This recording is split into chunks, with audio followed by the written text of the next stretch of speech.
We'll guide you through how to pin a comment on Facebook. If you find this useful, then consider subscribing and liking the video. On Facebook, you can go and pin comments. This is really convenient because then it'll be the top comment. So if you want to go and have something important there, people can easily go and see it. For example, you may want to go and remind people to leave a like or do something else. We'll guide you through how this can be done. To get started, you need to go and find the post you want to do this with. So to go and get to your Facebook profile, you can press the profile button either in the bottom right or top right. Previously, this would have taken you to the menu and you would then need to go and press your profile again at the top to get there.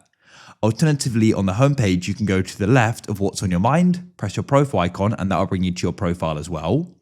Now, what you need to do is go and scroll down and go and find the post with the comment on you want to go and pin. So let me go and do that now. In this case, it's on this post here for me. So we need to go and open up the comments. I can go and see comments over to the left, so I can go and tap on it. But if there's likes, they'll be over to the right. It doesn't matter, just go and tap comments and they'll open up. Scroll down and you'll then go and see them there. So if you want to go and pin a comment, decide on the one you want to do this with. I want to go and pin this one here. Please like this if you found it cool. And to go and then do it, all you need to do is go and tap and hold on the comment.